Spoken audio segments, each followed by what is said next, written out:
어느 조용한 도시에 구청 사회복지과에서 묵묵히 일하던 젊은 공무원 민주가 있었다. 어느 날 모두가 지켜보는 회의석상에서 시장은 갑자기 서류를 집어 던지며 차가운 눈빛으로 내뱉었다. 내가 뭘 안다고 설치는 거야? 내 자격으로 공무원을 하겠다고? 그 순간 민주 얼굴은 하얗게 질렸고 숨조차 제대로 쉴 수 없었다. 굳게 담은 입술 사이로 분노와 수치심이 뒤섞여 흔들렸다. 퇴근 후 민주가 집으로 돌아와 눈물을 터뜨리자 분식집에서 일하던 엄마 정숙은 떨리는 손으로 딸을 감싸 안았다. 엄마, 내가 왜 이런 모욕을 받아야 해?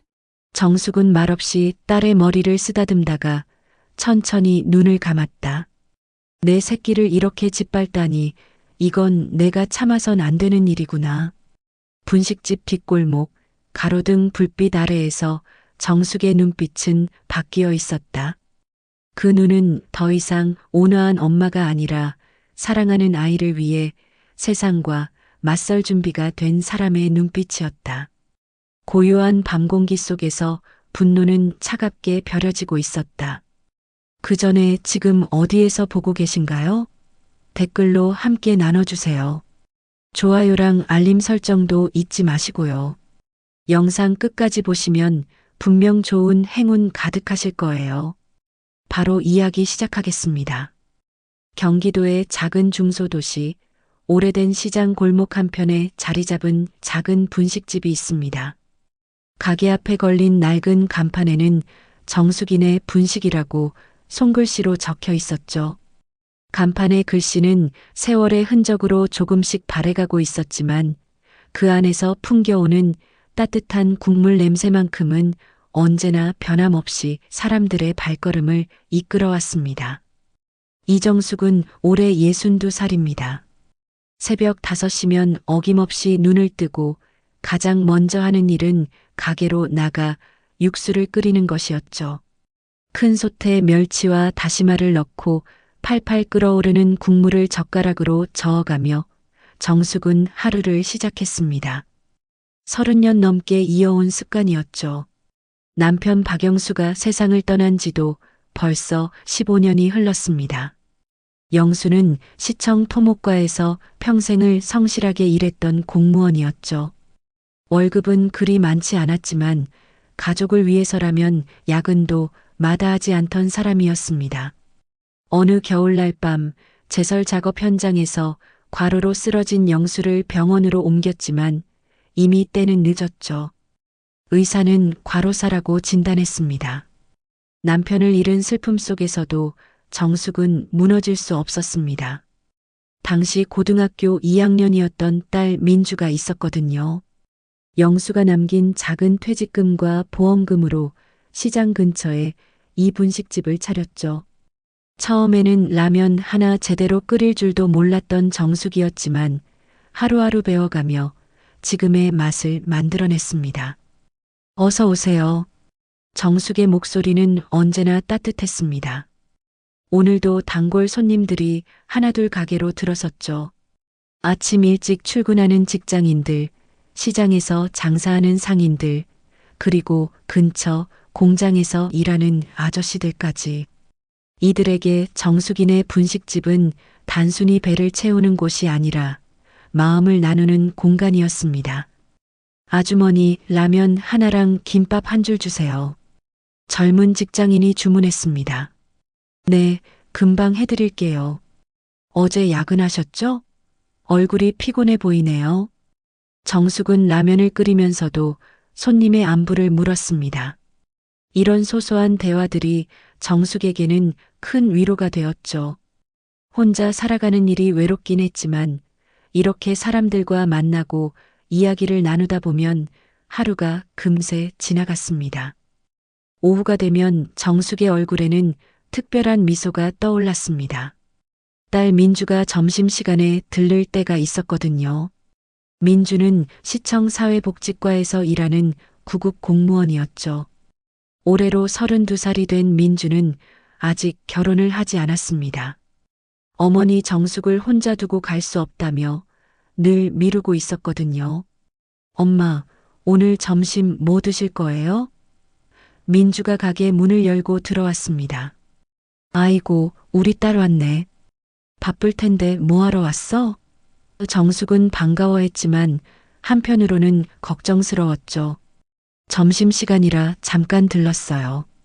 엄마도 제대로 드시고 계신지 확인하러요. 민주는 어머니 곁에 앉으며 말했습니다. 정숙은 민주를 바라보며 마음이 뿌듯했습니다. 이렇게 착한 딸을 키워냈다는 것이 자랑스러웠죠. 민주는 어려서부터 남을 돌보는 일을 좋아했습니다. 길에서 다친 강아지를 보면 집으로 데려와 치료해주곤 했고 학교에서도 어려운 친구들을 도와주는 일이 많았죠. 그런 성격 때문에 사회복지과 공무원이 된 것도 당연한 일이었습니다. 우리 민주가 시청에서 어떤 일 하는지 아세요? 정숙은 단골 손님들에게 자주 자랑했습니다. 우리 딸이 사회복지과에서 어려운 분들 도와드리는 일을 해요. 그런데 정말 착해서 탈이에요. 자기 일보다 남의 일을 더 신경 써서 말이에요. 손님들은 정숙의 이런 자랑을 듣는 것을 좋아했습니다. 정숙의 얼굴에 떠오르는 미소가 얼마나 진실한지 알 수 있었거든요. 하지만 정숙의 마음 한편에는 늘 걱정이 자리 잡고 있었습니다. 민주가 너무 착하다는 것이 때로는 걱정스러웠거든요. 공무원 조직이라는 곳이 얼마나 복잡하고 어려운지 정숙도 남편을 통해 충분히 알고 있었습니다. 권력을 가진 사람들이 아랫사람들을 어떻게 대하는지 그 안에서 살아남기 위해서는 때로는 비굴해져야 하는 현실들을 말이죠. 민주야, 직장에서 힘든 일 없지? 정숙은 가끔 물어보곤 했습니다. 괜찮아요, 엄마. 우리 과장님도 좋으시고 동료들도 다들 착해요. 민주는 항상 밝게 대답했지만 정숙은 딸이 무언가를 숨기고 있다는 느낌을 받을 때가 있었습니다. 실제로 민주는 어머니께 걱정을 끼치지 않으려고 직장에서 겪는 어려움들을 혼자 감당하고 있었습니다. 시청이라는 곳은 보기보다 훨씬 복잡한 곳이었거든요. 특히 시장이 바뀌고 나서부터는 분위기가 많이 달라졌죠. 새로 부임한 박종만 시장은 권위적이고 독선적인 성격으로 유명했습니다. 박종만 시장은 사업가 출신으로 시장에 당선되었습니다. 돈과 권력에 대한 욕심이 많았고 자신보다 아래 사람들을 함부로 대하는 일이 잦았죠. 특히 여성 공무원들에게는 더욱 가혹했습니다. 시대가 바뀌었다고 하지만 아직도 이런 사람들이 권력을 쥐고 있는 것이 현실이었습니다. 하지만 민주는 이런 이야기들을 어머니께 하지 않았습니다. 평생 고생만 하며 살아온 어머니가 또다시 걱정하는 모습을 보고 싶지 않았거든요. 대신 집에 돌아오면 항상 밝은 모습으로 어머니를 대했습니다. 엄마, 오늘 우리 과에서 독거노인분들 안전확인 사업을 시작했어요. 정말 보람찬 일이에요. 민주는 어머니와 저녁을 먹으며 이야기했습니다. 그래, 우리 딸이 그런 좋은 일을 하고 있구나. 정말 자랑스러워. 정숙은 딸을 바라보며 미소 지었습니다. 이런 평범하고 소소한 일상들이 정숙에게는 세상에서 가장 소중한 것이었습니다. 남편을 잃은 슬픔을 딛고 딸과 함께 만들어온 이 평온한 시간들이 얼마나 값진 것인지 정숙은 잘 알고 있었죠. 분식집 문을 닫고 하루를 정리하며 정숙은 늘 같은 기도를 했습니다. 딸이 건강하고 행복하게 살 수 있기를, 그리고 이 평범한 일상이 계속 이어질 수 있기를 말이죠.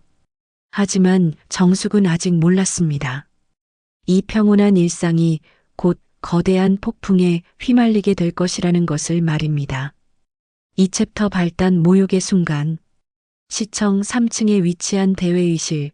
오늘은 원래 간부회의가 열리는 날이었습니다. 길고 넓은 타원형 테이블 주위로 각 과의 과장들과 국장들이 줄지어 앉아 있었죠. 회의실 한쪽 벽면에는 시정 구호가 큰 글씨로 적혀 있었고 다른 쪽에는 시장의 사진이 걸려 있었습니다. 박종만 시장이 회의실로 들어서자 모든 사람들이 일어나 인사를 했습니다. 50대 중반의 박종만은 키가 크고 체격이 건장했지만 그의 얼굴에는 늘 오만한 기색이 역력했죠. 값비싼 정장을 입고 있었지만 어딘지 모르게 품격 있어 보이지는 않았습니다. 앉으시죠. 박종만의 목소리는 낮고 무거웠습니다. 하지만 그 속에는 사람을 압도하려는 의도가 숨어 있었죠. 회의가 시작되었습니다. 각 부서별로 업무 보고가 이어졌고 시장은 대부분의 보고에 대해 불만을 표시했습니다. 이 정도로 일했다고 보고하는 거야? 시민들이 뭐라고 할지 생각해 봤어? 그 같은 말들이 계속 이어졌죠. 사회복지과 차례가 되었습니다. 과장이 먼저 전체적인 업무 현황을 보고했고 이어서 민주가 자리에서 일어났습니다. 민주는 며칠 전부터 준비한 정책 제안서를 들고 있었죠. 독거노인 안전확인 사업의 개선 방안에 대한 내용이었습니다. 시장님, 사회복지과 이민주 주임입니다. 민주의 목소리는 떨리고 있었지만 최대한 또렷하게 말하려고 노력했습니다. 독거노인 안전확인 사업 관련해서 현장에서 파악한 문제점과 개선 방안을 보고드리겠습니다. 민주는 천천히 제안서를 읽어나갔습니다. 현재 주 2회 실시하는 안전확인을 주 3회로 늘리고 응급상황 대응 시스템을 강화하자는 내용이었죠. 또한 독거노인들의 건강 상태를 더 세심하게 관리할 수 있는 방안들도 포함되어 있었습니다. 하지만 민주가 말을 마치기도 전에 박종만 시장의 표정이 굳어졌습니다. 그의 얼굴에는 짜증과 분노가 역력했죠. 잠깐. 박종만이 민주의 말을 가로막았습니다. 이게 뭐야? 민주는 당황했습니다. 예. 독거노인 안전확인 사업 개선 방안입니다. 개선 방안? 박종만의 목소리가 점점 커졌습니다. 지금 예산도 부족한 상황에 또 돈 쓸 일을 만들자는 거야? 아니요, 시장님. 기존 예산 범위 내에서 효율성을 높이는 방안을 제안한 것입니다. 민주가 조심스럽게 설명했습니다. 그 순간이었습니다. 박종만이 갑자기 책상을 내리쳤습니다. 쿵 하는 소리가 회의실에 울려 퍼졌고 모든 사람들이 움찔했죠. 이게 보고서야? 박종만이 소리쳤습니다. 그리고는 민주가 준비한 서류를 집어들더니 그대로 바닥에 던져버렸습니다. 서류들이 흩어지며 바닥에 널브러졌죠. 회의실은 순간 얼어붙었습니다. 아무도 감히 숨소리조차 내지 못했습니다. 민주는 얼굴이 하얗게 질려 있었고 손은 부들부들 떨리고 있었죠. 내가 감히 나를 가르치려 들어? 박종만의 목소리는 회의실 전체를 압도했습니다. 여직원이 뭘 안다고 나대나? 이 말을 들은 순간 민주의 눈에 눈물이 고였습니다. 하지만 참았죠. 이 자리에서 울 수는 없었으니까요. 시장님, 저는 단지 시민들을 위한 정책을 제안한 것뿐입니다. 민주가 떨리는 목소리로 말했습니다. 시민들을 위한다고? 박종만이 비웃었습니다. 내가 시민들을 위한다면서 하는 일이 예산이나 축내자는 거야? 공무원이 자기 분수를 모르고 설치면 안 되는 거야. 주변에 앉아있던 과장들과 국장들은 모두 고개를 숙이고 있었습니다. 누구 하나 민주를 위해 나서는 사람이 없었죠.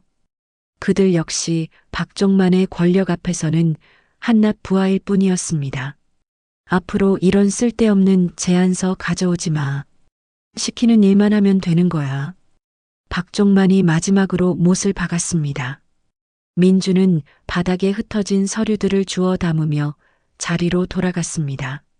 손이 너무 떨려서 서류를 제대로 정리하기도 어려웠죠. 눈물이 계속 고였지만 절대 흘리지 않으려고 애썼습니다. 회의는 그렇게 끝났습니다.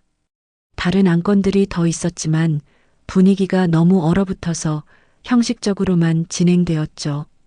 박종만은 마지막까지 불쾌한 표정을 지으며 회의실을 나갔습니다. 사람들이 하나둘 회의실을 빠져나갔지만 아무도 민주에게 말을 걸지 않았습니다. 동료들조차 민주와 눈을 마주치는 것을 피했죠. 그들도 박종만의 눈치를 보느라 여념이 없었습니다. 민주는 혼자 회의실에 남아 있었습니다. 바닥에 떨어뜨렸던 서류들을 다시 한번 정리하면서 며칠 밤을 새워가며 준비했던 자신의 노력이 한순간에 무너져 내리는 것을 느꼈습니다. 퇴근 시간이 되었지만 민주는 쉽게 자리를 떠날 수 없었습니다. 아직도 오전에 일어났던 일이 믿어지지 않았거든요. 자신이 무엇을 잘못했는지, 왜 그런 모욕을 당해야 했는지 도무지 이해할 수 없었습니다. 동료 한 명이 조심스럽게 다가왔습니다. 민주야, 괜찮아? 응, 괜찮아. 민주는 억지로 미소를 지으며 대답했습니다. 하지만 그 미소는 너무나 어색했죠. 시장님이 좀 그러시긴 해. 너무 신경 쓰지 마. 동료가 위로했지만 그 말조차 민주에게는 공허하게 들렸습니다. 집으로 가는 길, 민주는 버스 안에서 창밖을 바라보며 생각에 잠겼습니다. 공무원이 된 이유가 무엇이었는지, 자신이 정말 하고 싶었던 일이 무엇인지 다시 한번 돌이켜보게 되었죠. 어려서부터 민주는 남을 돕는 일을 좋아했습니다. 특히 혼자 사는 노인분들이나 어려운 가정의 아이들을 볼 때마다 가슴이 아팠죠. 그래서 사회복지를 전공했고 공무원이 되어서 정말로 도움이 필요한 사람들을 위해 일하고 싶었습니다. 하지만 현실은 달랐습니다. 공무원 조직 안에서는 시민을 위한 일보다는 위에 있는 사람들의 눈치를 보는 일이 더 중요해 보였습니다. 좋은 정책을 제안해도 예산 문제나 정치적 이해관계 때문에 묵살되는 경우가 많았죠. 집 앞 골목에 도착했을 때 민주는 더 이상 참을 수 없었습니다. 하루 종일 억눌러 왔던 감정들이 한꺼번에 터져 나왔죠. 아무도 없는 골목에서 민주는 소리내어 울기 시작했습니다. 정숙이네 분식집 불빛이 보였습니다. 어머니가 아직도 가게에서 뒷정리를 하고 계시는 모양이었죠. 민주는 눈물을 닦고 마음을 다잡으려 했지만 쉽지 않았습니다. 가게 문을 열고 들어서자 정숙이 반갑게 맞아주었습니다. 민주 왔구나. 저녁은 먹었어? 정숙의 목소리는 언제나처럼 따뜻했습니다. 하지만 정숙은 곧 딸의 이상한 분위기를 눈치챘습니다. 민주의 눈이 빨갛게 부어 있었고 평소와 달리 기운이 없어 보였거든요. 민주야, 무슨 일 있었어? 정숙이 걱정스럽게 물었습니다. 그 순간 민주는 더 이상 참을 수 없었습니다. 어머니 앞에서 무너져 내리며 울기 시작했죠. 엄마. 민주의 목소리는 흐느낌으로 떨리고 있었습니다. 엄마, 내가 뭘 잘못했길래 사람들 앞에서 그렇게 모욕을 받아야 해? 정숙은 딸을 끌어안으며 등을 토닥여 주었습니다. 무슨 일인지는 모르겠지만 자신의 소중한 딸이 상처받은 것만은 분명했습니다. 무슨 일인지 천천히 얘기해봐. 정숙의 목소리에는 딸을 향한 깊은 사랑과 함께 무언가 위험한 기운이 스며들어 있었습니다. 민주는 오늘 회의에서 일어난 모든 일들을 어머니께 털어놓았습니다. 박종만 시장이 어떻게 자신을 모욕했는지, 동료들이 어떻게 외면했는지, 그리고 자신이 얼마나 무력감을 느꼈는지 말이죠. 정숙은 딸의 이야기를 들으면서 점점 분노가 치밀어 오르는 것을 느꼈습니다. 마음속 깊은 곳에서 뜨거운 것이 끓어오르고 있었죠. 내 새끼 가슴에 못을 박다니. 이건 내가 참을 일이 아니다. 정숙의 마음속에서 조용하지만 강렬한 분노의 불꽃이 타오르기 시작했습니다. 평생 착하고 순종적으로 살아왔던 정숙이었지만 자신의 딸이 당한 모욕만큼은 절대 용서할 수 없었습니다. 그날 밤 정숙은 잠들지 못했습니다. 딸이 울며 털어놓았던 이야기들이 계속 머릿속을 맴돌았거든요. 그리고 마음 한편에서는 무언가 해야 한다는 생각이 점점 커져가고 있었습니다. 다음 날 아침 정숙은 평소보다 일찍 분식집 문을 열었습니다. 밤새 잠 못 이룬 얼굴에는 피로가 역력했지만 그보다는 무언가 단단히 결심한 듯한 표정이 더 뚜렷했죠. 어제 저녁 딸이 털어놓은 이야기가 계속 마음에 걸렸습니다. 첫 번째 손님은 김 사장이었습니다. 근처에서 철물점을 운영하는 50대 남자로 정숙이네 분식집의 오랜 단골이었죠. 김 사장은 평소의 시정에 대해 불만이 많기로 유명했습니다. 아주머니, 김치라면 하나 주세요. 김 사장이 평소처럼 주문했습니다. 네, 금방 끓여드릴게요. 정숙은 라면을 끓이면서 말문을 열었습니다. 김 사장님, 혹시 우리 시장 어떻게 생각하세요? 박종만 시장 말씀이세요? 김 사장의 표정이 금세 찌푸려졌습니다. 아이고, 그 사람 얘기는 왜 하세요? 듣기만 해도 짜증나는데. 왜요? 뭔가 문제라도 있나요? 정숙이 자연스럽게 물었습니다. 김 사장은 라면을 후루룩 먹으면서 말했습니다. 문제가 한둘입니까? 우선 세금만 봐도 그래요. 취임하고 나서 각종 세금을 올린 게 한두 개가 아니에요. 그러면서 하는 일은 뭡니까? 자기 치적 쌓기나 하고 있고. 정숙은 고개를 끄덕이며 맞장구를 쳤습니다. 그러게 말이에요. 저도 그런 느낌이 들더라고요. 그뿐만 아니에요.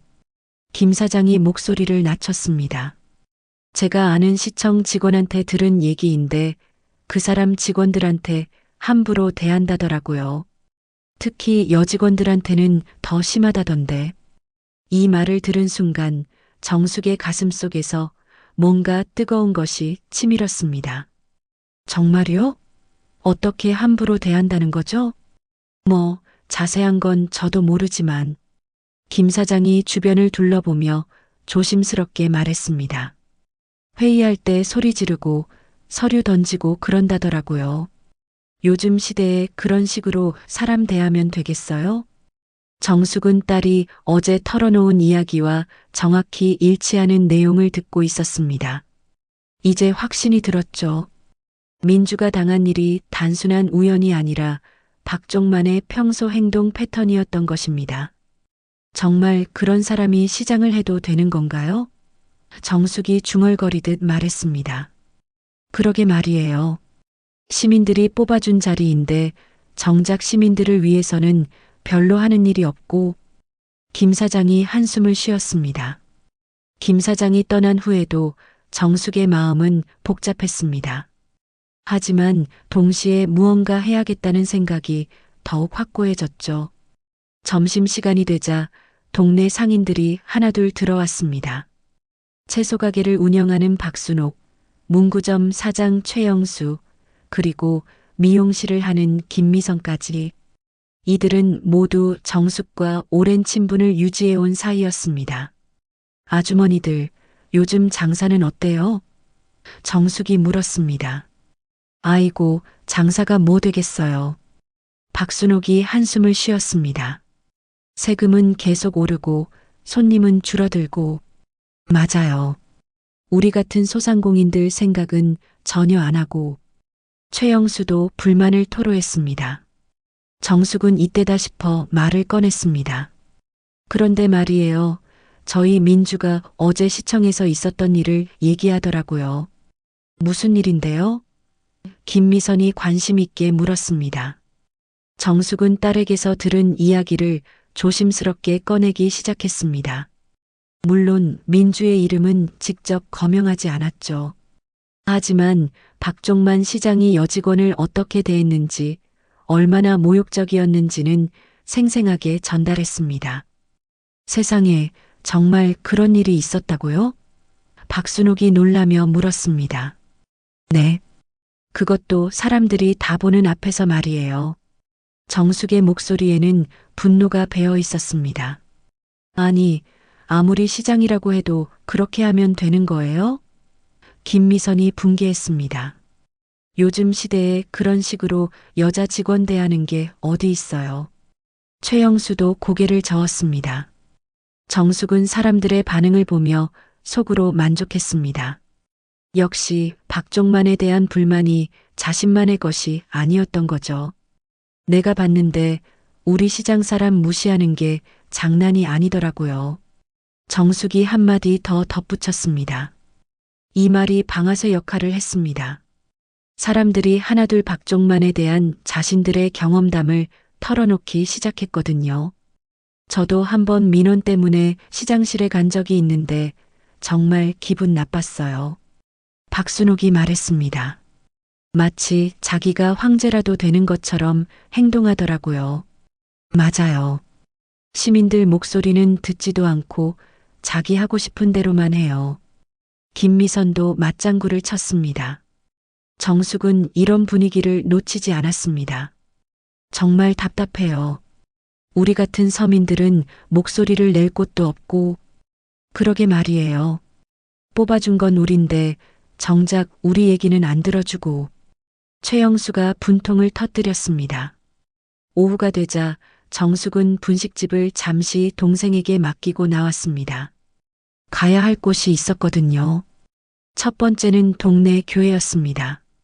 정숙은 독실한 기독교 신자는 아니었지만 가끔 교회 행사에 참여하곤 했죠. 교회 권사님들과도 안면이 있었습니다. 정숙 집사님, 어서 오세요. 김 권사가 반갑게 맞아주었습니다. 안녕하세요, 권사님. 오늘 시간 괜찮으시면 잠깐 이야기 좀 나누고 싶어서요. 정숙이 조심스럽게 말했습니다. 교회 한쪽 의자에 앉아서 정숙은 다시 한번 박종만의 이야기를 꺼냈습니다. 이번에는 좀 더 신중하게, 하지만 여전히 생생하게 말이죠. 그런 일이 있었다고요? 김 권사의 표정이 굳어졌습니다. 아무리 그래도 그렇게 사람을 대하면 되는 건가요? 그러게요. 저도 듣고 나서 너무 화가 나더라고요. 정숙이 한숨을 쉬었습니다. 우리 교회 성도 중에도 시청에서 일하는 분들이 계신데 한번 물어봐야겠어요. 김 권사가 말했습니다. 정숙의 두 번째 행선지는 경로당이었습니다. 아직 60대 초반이라 경로당을 정기적으로 이용하지는 않았지만 동네 어르신들과는 친분이 있었죠. 정수가 무슨 일로 왔나? 70대 초반의 박할머니가 물었습니다. 할머니들, 안녕하세요. 오늘 날씨가 좋아서 잠깐 들렀어요. 정숙이 인사했습니다. 경로당에는 4-5명의 어르신들이 화투를 치고 있었습니다. 정숙은 그들 옆에 앉아서 자연스럽게 대화를 시작했죠. 할머니들, 요즘 시정은 어떻게 보세요? 정숙이 물었습니다. 시정이 뭐가 있나? 이 할머니가 투덜거렸습니다. 우리 같은 늙은이들 신경이나 써주면 고마운 일이지. 그런데 말이에요. 정숙이 다시 한번 박종만의 이야기를 꺼냈습니다. 어르신들의 반응은 더욱 격렬했습니다. 평생을 살아오면서 권력자들의 횡포를 많이 겪어본 분들이라 더욱 분개하는 모습이었죠. 요즘 젊은 것들이 예의가 없어도 너무 없어. 박할머니가 혀를 찼습니다. 권력 있다고 사람을 함부로 대하면 되는 거야? 최할아버지도 화를 냈습니다. 집으로 돌아오는 길에 정숙은 뿌듯함을 느꼈습니다. 하루 종일 여러 사람들과 이야기를 나누면서 박종만에 대한 불만이 생각보다 훨씬 광범위하다는 것을 확인할 수 있었거든요. 저녁 무렵 민주가 집에 돌아왔습니다. 어제보다는 표정이 나아 보였지만 여전히 기운이 없었죠. 엄마, 저 왔어요. 민주의 목소리는 힘이 없었습니다. 응, 고생했어. 저녁 차려놨으니까 먹자. 정숙은 딸을 위해 미역국과 생선구이를 준비해놨습니다. 식사를 하면서 정숙은 민주에게 말했습니다. 민주야, 엄마가 오늘 동네 사람들한테 이야기 좀 했어. 엄마, 설마 민주가 놀라며 젓가락을 놓았습니다. 걱정하지 마. 내 이름은 절대 거명 안 했어. 그냥 시청에서 이런 일이 있었다더라 하는 식으로만 말했거든. 정숙이 안심시켰습니다. 엄마, 괜히 그러지 마세요. 제가 참고 견딜게요. 민주가 걱정스럽게 말했습니다. 하지만 정숙의 마음은 이미 결정되어 있었습니다. 민주야, 넌 내 자리에서 버텨. 대신 싸우는 건 내가 할게. 민주는 어머니의 눈빛에서 평소와는 다른 무언가를 느꼈습니다. 온화하고 순종적이던 어머니가 아닌 강인하고 결연한 의지를 가진 여성의 모습을 본 것 같았죠. 엄마. 민주가 불안하게 불렀습니다. 괜찮아. 엄마를 믿어. 정숙이 딸의 손을 잡으며 말했습니다. 그날 밤 정숙은 계획을 세웠습니다. 오늘 하루 동안 확인한 것은 박종만에 대한 불만이 자신만의 것이 아니라는 사실이었죠. 이제 이 작은 불만들을 하나로 모아내야 했습니다. 정숙은 오래된 수첩을 꺼내 동네 사람들의 이름을 적기 시작했습니다. 상인의 사람들, 교회 권사님들, 경로당 어르신들. 하나하나 접촉해서 박종만의 문제점을 알려야 했죠. 내 딸이 당한 수모를 그냥 넘어갈 순 없어. 이제 시작이야. 정숙의 마음속에서 작은 불씨가 점점 더 큰 불꽃으로 자라나고 있었습니다. 평생 조용히 살아왔던 분식집 사장 이정숙이 아닌 딸을 위해서라면 무엇이든 할 수 있는 어머니 이정숙이 깨어나고 있었던 것입니다. 일주일이 지났습니다. 정숙은 매일 아침 분식집을 열기 전에 동네를 돌아다녔습니다. 상인회 회장을 만나고 교회 장로님들과 차를 마시고 부녀의 모임에도 참석했죠. 어디를 가든 정숙은 같은 이야기를 했습니다. 박종만 시장이 얼마나 오만하고 독선적인지, 시민들을 얼마나 무시하고 있는지 말이에요. 정숙 씨 말이 맞아요. 상인의 총무 김덕수가 고개를 끄덕였습니다. 저도 예전에 시장한테 건의서를 낸 적이 있는데 쳐다보지도 않더라고요. 정숙은 이런 반응들을 하나하나 기억해 두었습니다. 사람들의 분노가 점점 커져가고 있다는 것을 느낄 수 있었거든요. 우리 애가 시청에서 당한 꼴이 말이 되나요? 정숙은 부녀의 모임에서 목소리를 높였습니다. 저 인간은 자신이 시민 위에 군림한다고 생각하는 거예요. 부녀의 회장 송영자가 분개했습니다. 요즘 시대에 그런 식으로 여자를 대하다니 정말 한심해요. 맞아요. 우리가 가만히 있으면 안 돼요. 다른 회원도 맞장구를 쳤습니다. 정숙의 이야기는 입에서 입으로 전해졌습니다. 시장에서, 동네 슈퍼에서, 미용실에서, 심지어 아파트 엘리베이터 안에서까지 박종만 시장에 대한 이야기가 오가기 시작했죠. 하지만 이런 움직임은 곧 박종만의 귀에도 들어갔습니다. 어느 날 오후 정숙이 분식집에서 설거지를 하고 있을 때 낯선 남자가 들어왔습니다. 40대 중반으로 보이는 남자는 정장을 입고 있었지만 어딘지 모르게 불량한 기운이 느껴졌죠. 어서 오세요. 뭘 드실까요? 정숙이 평상시처럼 인사했습니다. 아, 별거 아니고요.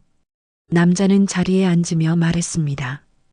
혹시 사장님이 이정숙 씨 맞나요? 정숙의 가슴이 두근거리기 시작했습니다. 네, 그런데요. 아, 저는 시청 홍보담당관실에서 나왔습니다. 남자가 명함을 내밀었습니다. 요즘 사장님이 시정에 대해 잘못된 정보를 유포하고 계신다는 얘기를 들었는데요. 정숙은 명함을 받아들며 침묵했습니다. 드디어 온 것이구나 하는 생각이 들었죠.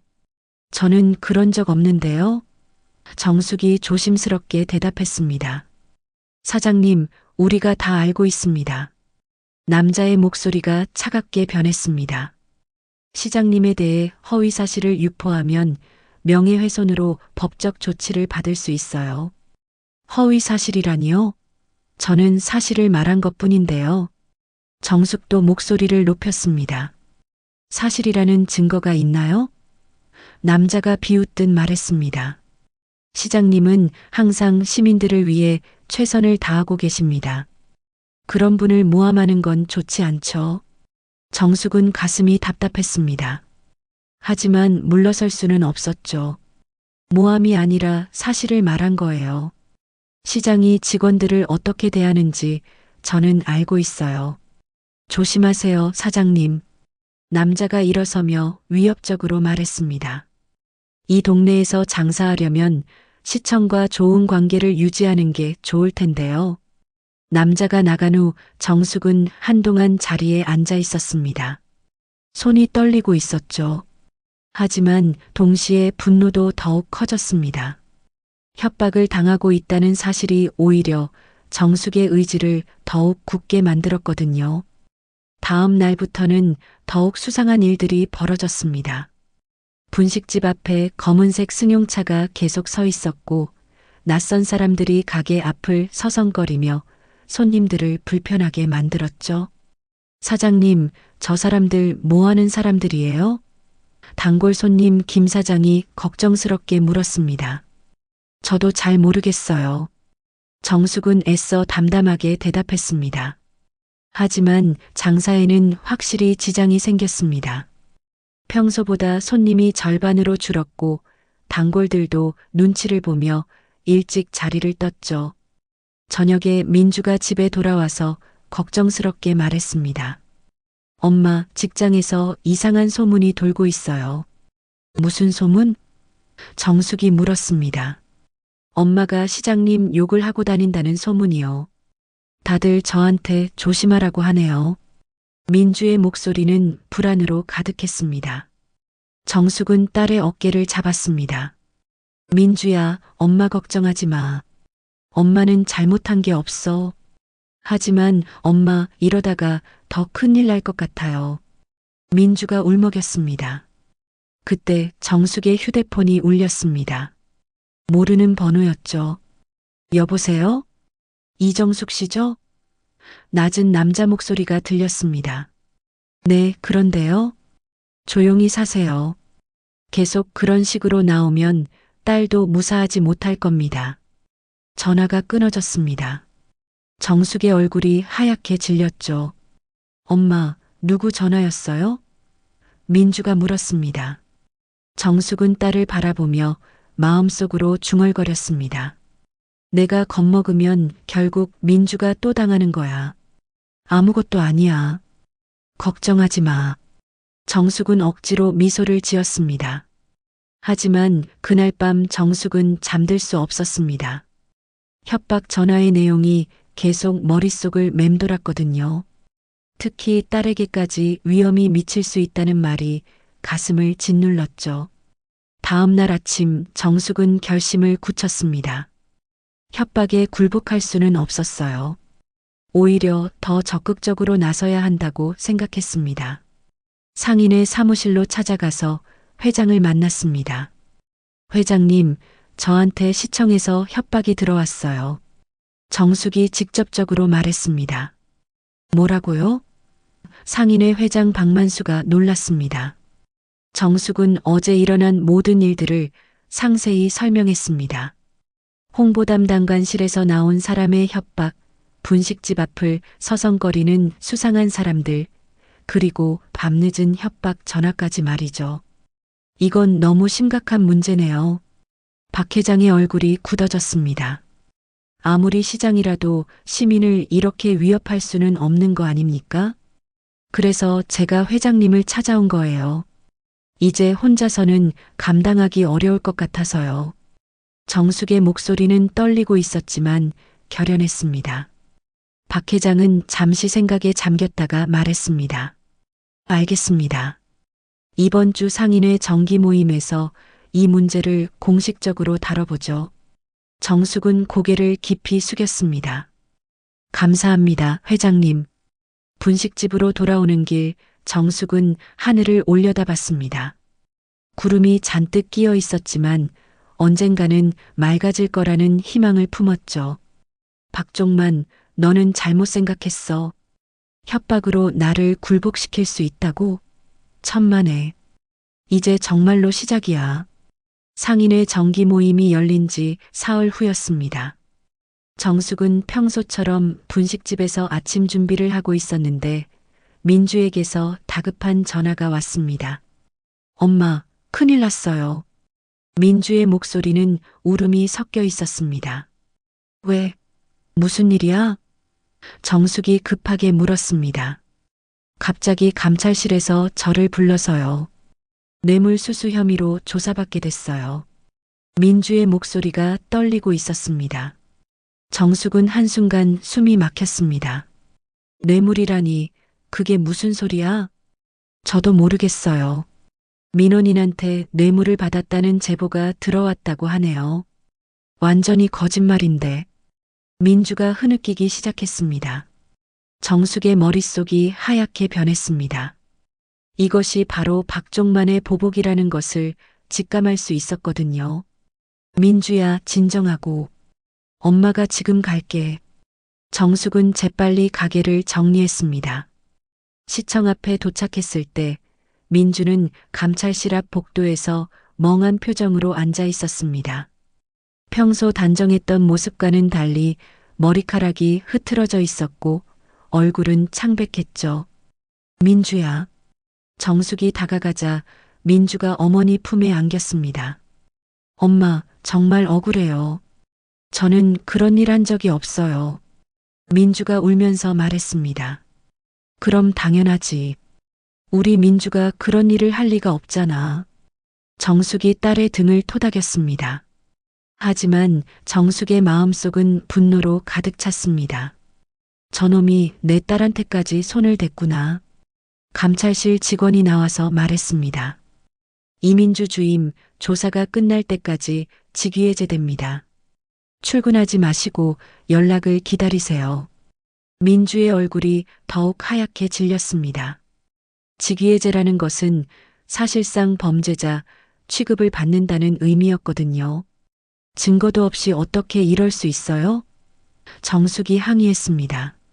조사 중이니까 기다려보세요. 감찰실 직원은 냉담하게 대답했습니다. 집으로 돌아오는 길, 민주는 한마디도 하지 않았습니다. 버스 안에서도 창밖만 바라보며 눈물을 흘렸죠. 민주야, 괜찮다. 진실은 반드시 밝혀질 거야. 정숙이 위로했지만 자신도 확신이 없었습니다. 집에 도착해서 민주는 방으로 들어가 문을 잠갔습니다. 아무리 불러도 대답이 없었죠. 정숙은 거실에 혼자 앉아서 생각에 잠겼습니다. 이 모든 일이 자신 때문에 일어난 것이라는 죄책감이 밀려왔어요. 저녁때가 되어서야 민주가 방에서 나왔습니다. 눈이 퉁퉁 부어 있었고 얼굴에는 절망이 가득했죠. 엄마, 저 이제 어떻게 해야 해요? 민주의 목소리는 힘이 전혀 없었습니다. 괜찮다, 괜찮아. 정숙이 딸을 안으며 말했습니다. 하지만 정숙 자신도 답을 모르고 있었어요. 다음 날 아침 상황은 더욱 악화됐습니다. 동네 사람들이 하나둘 소문을 들고 왔거든요. 정숙 씨, 민주가 정말 뇌물 받았다는 게 사실이에요? 단골 손님이 조심스럽게 물었습니다. 절대 아니에요. 우리 민주가 그런 애가 아니라니까요. 정숙이 강하게 부인했습니다. 하지만 사람들의 시선은 예전과 달랐습니다. 의심하는 눈빛들이 정숙을 괴롭혔죠. 점심시간에는 더 충격적인 소식을 들었습니다. 상인회 총무 김덕수가 급하게 달려왔거든요. 정숙 씨, 큰일 났어요. 김덕수의 얼굴은 창백했습니다. 무슨 일이에요? 정숙이 물었습니다. 시청에서 우리 상인회한테 압력을 넣고 있어요. 정숙 씨랑 관련된 일에 개입하지 말라고 경고했다고 하네요. 김덕수가 조심스럽게 말했습니다. 정숙은 무릎에 힘이 빠지는 것을 느꼈습니다. 그럼 회장님은 뭐라고 하시던가요? 그게 김덕수가 망설였습니다. 회장님이 당분간은 조용히 하자고 하시네요. 상인의 전체가 피해를 볼 수도 있다고 하시면서요. 정숙의 마지막 희망이 무너지는 순간이었습니다. 그동안 자신을 지지해주던 사람들까지 등을 돌리는 것 같았어요. 저녁에 집으로 돌아와서 정숙은 분식집 한 구석에 혼자 앉아 있었습니다. 손님들이 모두 떠나고 조용해진 가게에서 정숙은 처음으로 울기 시작했습니다. 내가 잘못했나? 괜히 나섰다가 민주만 힘들게 했나? 정숙은 자책했습니다. 그때 민주가 가게로 내려왔습니다. 엄마, 우시고 계셨어요? 정숙은 급히 눈물을 닦았습니다. 아니야, 괜찮아. 엄마, 저 때문에 이렇게 되신 거죠? 민주가 어머니 곁에 앉았습니다. 무슨 소리야? 내 잘못이 아니야. 정숙이 딸의 손을 잡았습니다. 하지만 제가 처음에 말리지 못해서 민주도 눈물을 흘렸습니다. 모녀는 한동안 말없이 서로를 바라봤습니다. 둘 다 무력감에 빠져 있었죠. 그날 밤 정숙은 잠들지 못했습니다. 창밖을 바라보며 지난 몇 주간의 일들을 되돌아봤어요. 처음에는 단순히 딸을 위한 분노였는데 이제는 모든 것이 엉망이 되어버렸습니다. 저 인간이 내 딸을 끝장내려는구나. 정숙의 마음속에서 새로운 감정이 일어났습니다. 절망감과 함께 더욱 강렬한 분노가 타오르기 시작했어요. 새벽 무렵 정숙은 결심을 굳혔습니다. 더 이상 물러설 곳이 없다면 정면으로 맞서는 수밖에 없었어요. 이제 내가 끝을 보자.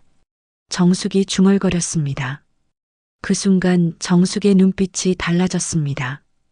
절망에 빠진 어머니가 아닌 딸을 지키기 위해 무엇이든 할 수 있는 전사의 모습으로 변하고 있었던 것입니다. 아침이 밝아오면서 정숙은 새로운 계획을 세우기 시작했습니다.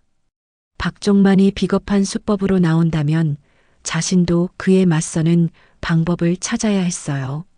남편 영수의 유품이 담긴 서랍을 열어봤습니다. 거기에는 분명히 무언가가 있을 거라는 확신이 들었거든요. 남편이 평생 시청에서 일했으니까 박종만의 약점을 알 수 있는 단서가 있을지도 모른다고 생각했어요. 정숙의 반격이 곧 시작될 예정이었습니다. 새벽 5시 정숙은 남편 영수의 유품이 담긴 낡은 나무 상자를 열었습니다. 15년 동안 한 번도 제대로 정리하지 못했던 상자였죠. 영수의 낡은 시계, 공로패, 그리고 여러 개의 수첩들이 나왔습니다. 정숙은 떨리는 손으로 수첩들을 하나씩 펼쳐봤습니다. 영수의 성실한 성격답게 매일매일의 업무 일지가 빼곡히 적혀 있었어요. 처음에는 단순한 토목 공사 관련 내용들이었지만 2000년대 후반부터는 이상한 기록들이 눈에 띄었습니다. 박종만 과장 지시로 공사 계약 금액 부풀리기, 가짜 영수증 처리 마이너스 박 과장, 비자금 조성용, 시장 취임 후 뒷돈거래 은행 계좌번호. 정숙의 손이 더욱 떨렸습니다. 남편이 이런 일들을 기록해 두었다는 사실도 놀라웠지만 박종만이 공무원 시절부터 비리를 저질러 왔다는 것이 더욱 충격적이었죠. 수첩 마지막 페이지에는 영수의 마지막 메모가 있었습니다. 언젠가는 이 모든 진실이 밝혀져야 한다. 시민들이 알 권리가 있다. 정숙의 가슴이 뜨거워졌습니다. 남편이 왜 이런 기록들을 남겨두었는지 이제 이해할 수 있었어요. 여보, 고마워. 이제 알겠어. 정숙이 남편의 사진을 바라보며 중얼거렸습니다. 하지만 이 자료들만으로는 부족했습니다. 15년 전의 기록이라 현재 상황과 연결하기 어려웠거든요. 더 확실한 증거가 필요했어요. 정숙은 상인의 사람들이 등을 돌린 상황에서 누구에게 도움을 요청해야 할지 고민했습니다. 그때 문득 교회 김권사가 떠올랐어요. 김권사의 아들이 지역 신문사에서 기자로 일한다는 이야기를 들은 적이 있었거든요. 오전 10시 정숙은 교회를 찾아갔습니다. 다행히 김 권사가 교회 청소를 하고 있었어요. 권사님, 안녕하세요. 정숙이 조심스럽게 인사했습니다. 어머, 정숙 집사님. 요즘 힘드시죠? 민주일로 많이 걱정되시겠어요. 김 권사의 목소리에는 진심 어린 걱정이 담겨 있었습니다. 권사님, 혹시 시간 있으시면 상의 드릴 일이 있는데요. 정숙이 말했습니다. 김 권사는 정숙을 조용한 기도실로 안내했습니다. 그곳에서 정숙은 남편의 수첩 내용을 보여주며 모든 상황을 설명했어요. 세상에 이런 일이. 김 권사가 놀라며 수첩을 들여다봤습니다. 권사님, 아들분이 기자라고 하셨잖아요. 혹시 도움을 받을 수 있을까요? 정숙이 간절히 부탁했습니다. 김 권사는 잠시 고민하더니 고개를 끄덕였습니다. 우리 아들한테 연락해 볼게요. 하지만 정숙 집사님, 이 일은 정말 위험할 수도 있어요. 저는 각오되어 있어요. 이제 더 이상 물러설 곳이 없거든요. 정숙의 목소리는 결연했습니다. 그날 저녁 김 권사의 아들 김민호 기자가 정숙을 만나러 왔습니다. 30대 후반의 김민호는 지역 정치에 관심이 많은 탐사보도 전문 기자였어요. 어머님께서 보여주신 자료들을 검토해 봤는데요. 김민호가 신중하게 말을 시작했습니다. 과거 기록들은 의미가 있지만 현재 시점에서 보도하기에는 한계가 있어요. 정숙의 얼굴이 어두워졌습니다. 그럼 소용없는 건가요? 아니에요. 오히려 이걸 시발점으로 현재 진행 중인 비리를 추적할 수 있을 것 같아요. 김민호의 눈이 번뜩였습니다. 박 시장의 최근 행적을 조사해 보면 분명 뭔가 나올 겁니다. 어떤 식으로요? 정숙이 물었습니다. 우선 시청 내부 관계자들을 접촉해서 정보를 수집해야겠어요. 그리고 박 시장 주변 인물들의 자금 흐름도 추적해 봐야죠. 김민호가 수첩에 메모를 하며 말했습니다. 정숙은 희망의 빛을 보는 것 같았어요. 정말 감사합니다. 제가 뭘 도와드릴 수 있을까요? 혹시 시청 직원 중에 아시는 분이 있나요? 내부 정보를 제공해 줄 수 있는 사람 말이에요. 김민호가 물었습니다. 정숙은 잠시 생각해 봤습니다. 남편 동료들이 몇 분 계시긴 한데 이미 퇴직하신 분들이에요. 그분들도 도움이 될 수 있어요. 예전부터 박 시장을 지켜본 사람들이니까 뭔가 알고 있을 가능성이 높죠.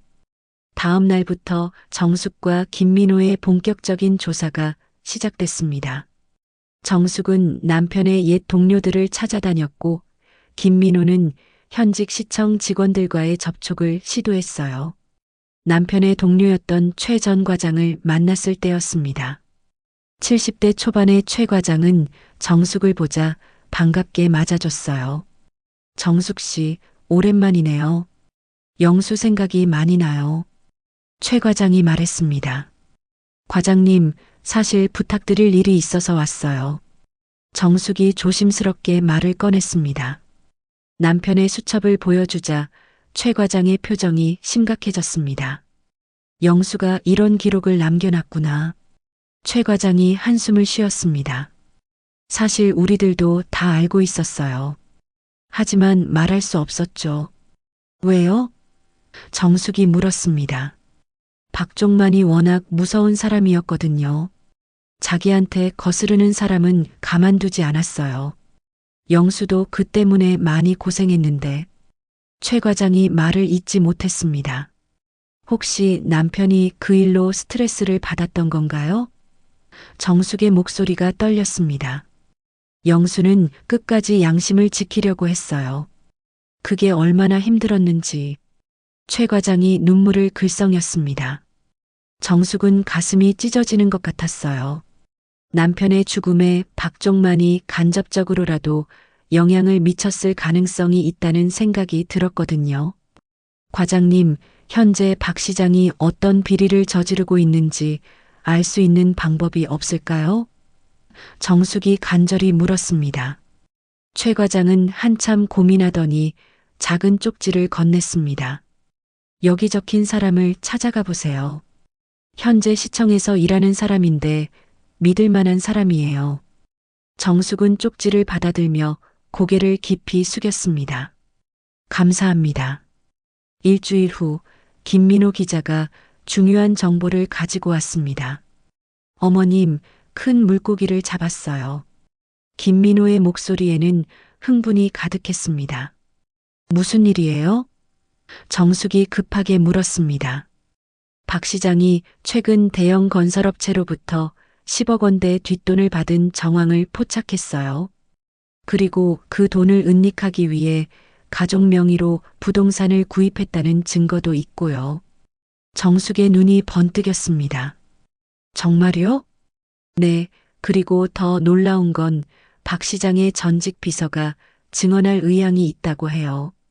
그 사람도 박 시장한테 당한 게 많아서 복수하고 싶어 하더라고요. 정숙은 마침내 반격의 기회가 온 것을 느꼈습니다. 그럼 이제 뭘 해야 하나요?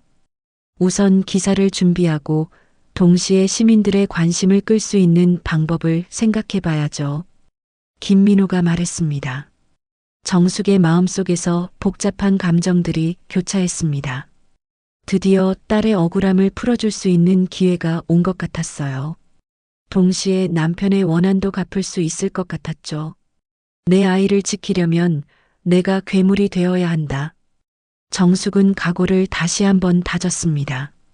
이제 정말로 박종만과의 최후의 대결이 시작될 예정이었어요. 2주일 후 김민호 기자의 폭로 기사가 지역 신문 일면에 대서특필되었습니다. 박종만 시장 건설업체로부터 10억 원 뒷돈 수수 의혹이라는 제목의 기사는 지역사회에 엄청난 파장을 일으켰죠.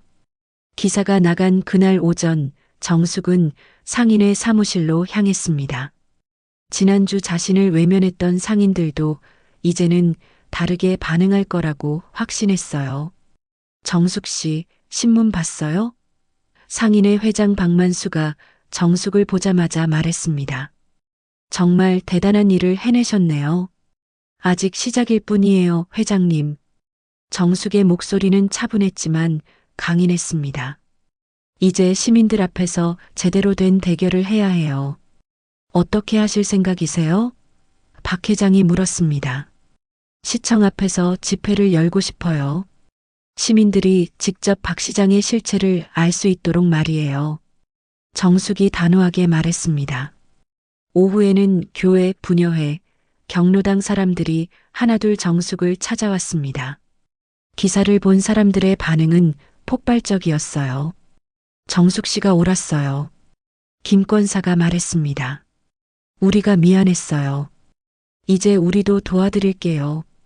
부녀회장 송영자도 동참 의사를 밝혔습니다. 정숙은 이들과 함께 집회 계획을 세웠습니다. 토요일 오후 2시 시청 앞 광장에서 박종만 시장 퇴진 요구 집회를 열기로 했어요. 집회 당일 예상보다 훨씬 많은 사람들이 모였습니다. 상인들, 시민들, 심지어 다른 지역에서도 사람들이 와서 300여 명이 광장을 가득 메웠죠. 정숙은 떨리는 마음으로 마이크를 잡았습니다. 평생 이렇게 많은 사람들 앞에서 말해본 적이 없었거든요. 시민 여러분, 저는 시장 근처에서 작은 분식집을 운영하는 이정숙입니다. 정숙의 목소리가 확성기를 통해 울려 퍼졌습니다. 제 딸은 시청 사회복지과에서 일하는 공무원입니다. 시민들을 위해 열심히 일하는 평범한 공무원이죠. 하지만 박종만 시장은 제 딸을 사람들 앞에서 모욕했습니다. 정숙의 목소리가 점점 커졌습니다. 군중들도 조용히 귀를 기울이고 있었어요. 여직원이 뭘 안다고 나대느냐고 했습니다. 이것이 시민들이 뽑은 시장이 할 말입니까? 정숙이 주먹을 불끈 쥐었습니다. 저 인간이 내 딸을 짓밟았다. 정숙의 목소리에는 모성의 분노가 가득했습니다. 하지만 이제 더는 시민을 짓밟지 못한다. 그 순간 군중들 사이에서 박수가 터져 나왔습니다. 맞아. 박종만 물러가라 하는 구호들이 광장에 울려 퍼졌죠. 정숙은 남편의 수첩에서 발견한 내용들과 김민호 기자가 조사한 결과들을 차근차근 설명했습니다. 박종만의 과거 비리부터 현재 진행형 비리까지 모든 것을 공개했어요. 이 모든 증거들을 여러분께 공개합니다. 정숙이 서류 뭉치를 들어 올렸습니다. 박종만은 시민의 세금을 자신의 주머니로 빼돌린 도둑입니다. 군중들의 함성이 더욱 커졌습니다. 도둑, 물러가라. 바로 그때였습니다. 시청 건물에서 박종만이 나타났어요. 그는 경호원들과 함께 광장 쪽으로 걸어왔습니다. 뭐 하는 거야, 이 사람들이. 박종만이 소리쳤습니다. 불법 집회 아니야? 하지만 군중들은 전혀 위축되지 않았습니다. 오히려 더욱 격앙된 반응을 보였죠. 정숙은 박종만과 눈이 마주쳤습니다. 그 순간 지난 몇 달간의 모든 분노와 원한이 치밀어 올랐어요. 박종만, 정숙이 마이크를 통해 외쳤습니다. 내가 감히 나와서 시민들 앞에 서는구나. 박종만의 얼굴이 붉어졌습니다. 이정숙, 내가 허위사실 유포로 나를 모함하고 있는 거야. 허위사실? 정숙이 비웃었습니다. 그럼 이 모든 증거들이 가짜란 말이야? 정숙은 서류들을 높이 들어 올렸습니다. 15년 전부터 내가 저질러온 모든 비리의 증거가 여기 있다. 박종만은 당황하기 시작했습니다. 예상하지 못한 상황이었거든요. 내가 내 남편을 괴롭혔고 내 딸을 모욕했다. 정숙의 목소리가 광장 전체에 울려 퍼졌습니다. 하지만 이제 내가 당할 차례야. 김민호 기자가 준비해온 전직 비서도 마이크 앞에 섰습니다. 저는 박 시장의 전 비서입니다. 그가 떨리는 목소리로 말했습니다. 박 시장이 어떻게 뇌물을 받고 은닉했는지 제가 직접 목격했습니다. 군중들의 반응이 폭발적이었습니다. 증언해. 모든 걸 말해. 박종만은 완전히 궁지에 몰렸습니다. 그건 조작이야. 모든 게 조작이라고. 조작이라고? 정숙이 박종만을 향해 걸어갔습니다. 그럼 내 딸이 받은 모욕도 조작이야? 내 남편이 당한 괴롭힘도 조작이야? 박종만과 정숙은 이제 몇 미터 거리에서 마주보고 있었습니다. 내가 감히 날 무너뜨려? 박종만이 이를 갈며 말했습니다. 정숙은 박종만을 똑바로 바라보며 단호하게 대답했습니다. 난 시민이야. 그리고 한 아이의 엄마야. 정숙의 목소리에는 흔들림이 전혀 없었습니다. 넌 이제 끝이야. 그 순간 경찰들이 나타났습니다.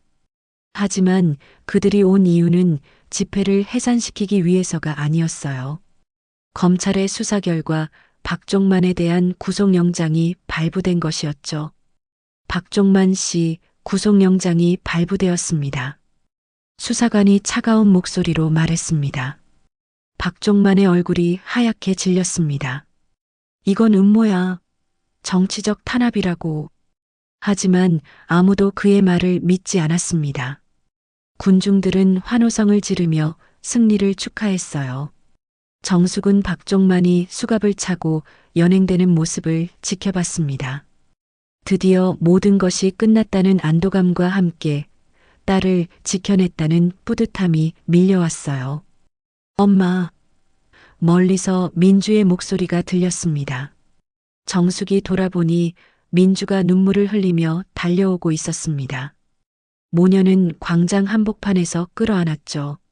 엄마, 정말 고생하셨어요. 민주가 울면서 말했습니다. 우리가 이겼구나. 정숙도 눈물을 흘리며 딸을 안았습니다. 광장에 모인 시민들은 계속해서 환호했습니다. 작은 분식집 사장 이정숙이 해낸 위대한 승리를 축하하며 말이에요. 정숙은 하늘을 올려다봤습니다.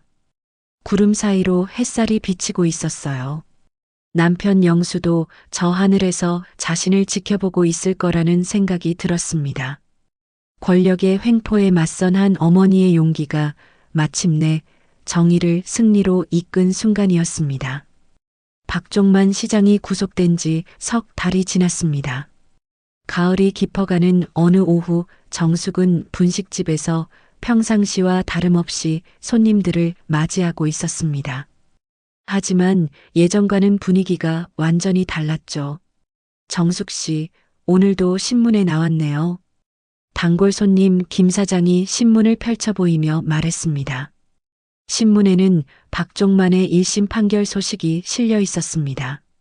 뇌물수수와 직권 남용 혐의로 징역 5년이 선고되었다는 내용이었어요. 그래도 법정에서 끝까지 잘못을 인정하지 않더라고요. 정숙이 한숨을 쉬었습니다. 참 뻔뻔한 사람이에요. 뻔뻔하긴요. 하지만 이제 그런 게 통하지 않는 세상이 된 거 아닙니까? 김 사장이 웃으며 말했습니다. 정숙도 미소를 지었습니다.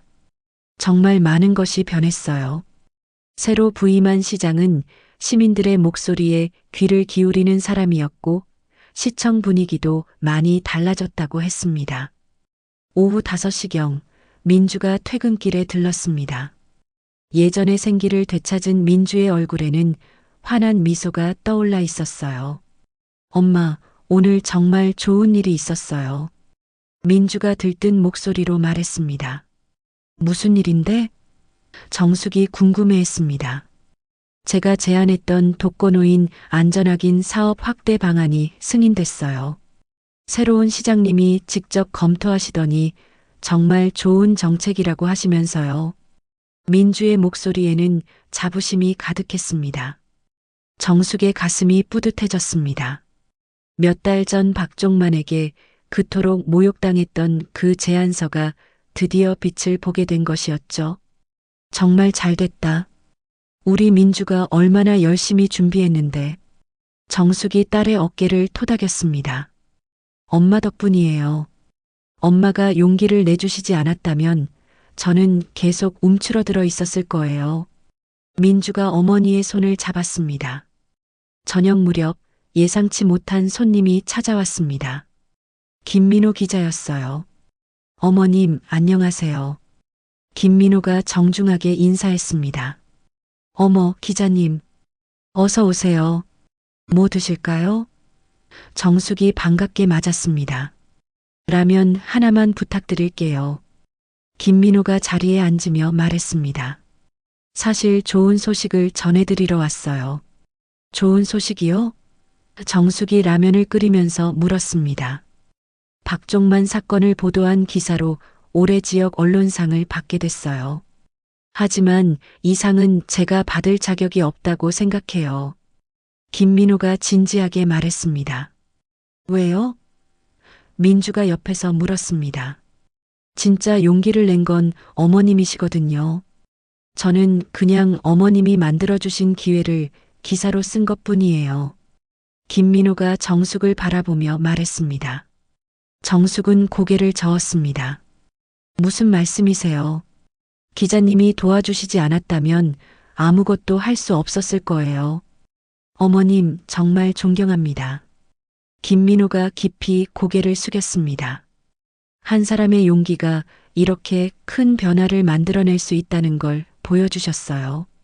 그날 밤 가게 문을 닫고 정리를 하면서 정숙은 지난 몇 달을 돌이켜봤습니다. 처음에는 단순히 딸의 억울함을 풀어주고 싶다는 마음에서 시작했던 일이 이렇게 큰 결과를 가져올 줄은 몰랐어요.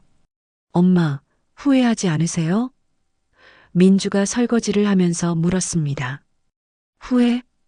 정숙이 민주를 바라봤습니다. 전혀. 오히려 왜 진작 용기를 내지 못했나 하는 생각이 들어. 무서우셨을 텐데. 민주가 걱정스럽게 말했습니다. 무섭긴 했지. 하지만 내가 울고 있는 모습을 보는 게 더 무서웠어.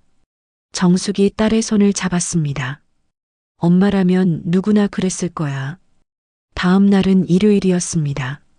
정숙은 오랜만에 여유로운 아침을 맞았어요. 분식집을 일요일에는 쉬기로 했거든요. 버스 정류장 벤치에 앉아 노을을 바라보며 정숙은 평온함을 느꼈습니다. 지난 몇 달간의 치열했던 싸움이 마치 꿈처럼 느껴졌어요. 여보, 우리가 해냈어요. 정숙이 하늘을 바라보며 중얼거렸습니다. 남편 영수에게 하는 말이었죠.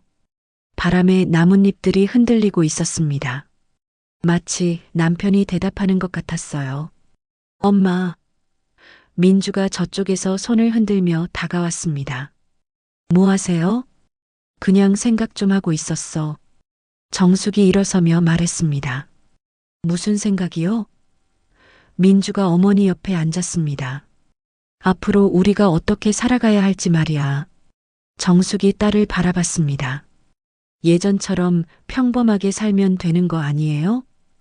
민주가 물었습니다. 정숙은 고개를 저었습니다. 이제는 예전 같지 않을 거야. 사람들이 우리를 다르게 볼 테고 더 큰 책임감도 느끼게 될 거고. 책임감이요? 응. 한번 용기를 낸 사람은 계속 용기를 내야 하는 법이야. 정숙이 미소를 지었습니다. 앞으로도 부당한 일이 있으면 목소리를 내야겠어. 민주도 고개를 끄덕였습니다. 저도 그럴게요, 엄마. 이제는 더 이상 참지 않을 거예요. 해가 지고 있었습니다. 하늘이 붉게 물들면서 아름다운 노을이 펼쳐졌어요. 참 예쁘다. 정숙이 노을을 바라보며 말했습니다. 네, 정말 예뻐요. 민주도 하늘을 올려다봤습니다. 정숙은 마음속으로 중얼거렸습니다. 권력은 잠깐이지만 엄마의 분노와 사랑은 세상을 바꾼다. 실제로 그랬습니다. 한 어머니의 용기가 작은 도시의 권력 구조를 바꿨고 많은 사람들에게 희망을 주었어요. 부당한 권력에 맞설 수 있다는 용기와 희망을 말이죠. 엄마, 집에 가요. 민주가 일어서며 말했습니다. 응, 가자. 정숙도 일어섰습니다. 모녀는 나란히 걸어가기 시작했습니다. 뒤로는 아름다운 노을이 그들의 뒷모습을 비추고 있었어요. 정숙이네 분식집에는 이제 시민의 영웅이라는 별명이 붙었습니다. 하지만 정숙은 여전히 평범한 어머니였어요. 다만 이제는 용기 있는 어머니가 되었을 뿐이죠. 세상은 조금씩 변해가고 있었습니다. 권력자들의 횡포에 맞서는 시민들의 목소리가 점점 커져가고 있었어요. 그리고 그 변화의 시작에는 한 어머니의 사랑과 용기가 있었습니다. 정숙과 민주의 새로운 일상이 시작되었습니다. 평범하지만 당당한, 조용하지만 용기 있는 그런 삶이 말이에요.